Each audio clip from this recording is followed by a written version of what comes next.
7 নম্বর উপদেশ লোকমান হাকিম বললেন, ওয়ালা তামশি ফিল আরদি মারহা। লোকমান হাকিম বললেন, ও আমার কলিজার টুকরো সন্তান, জমিনে চলার সময় তুমি অহংকার করো না। বলে জোরে বলেন আল্লাহু আকবার। অহংকার আল্লাহ পাকের চাবিকাঠি।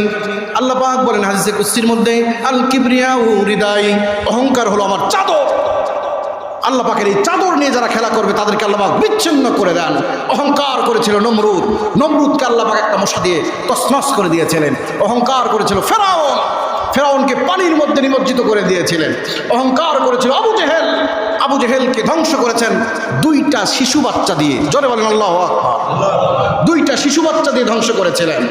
অহংকার যারা করেছে তাদেরকে দুনিয়াতে আল্লাহ পাক বেজ্জতির জিন্দেগি দান করেছেন।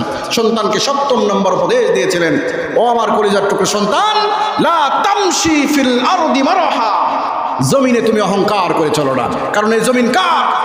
আল্লাহর। যদি অহংকার করি, জমিন যদি আমাকে ডেবে দেয়, বাঁচার কোনো উপায় থাকবে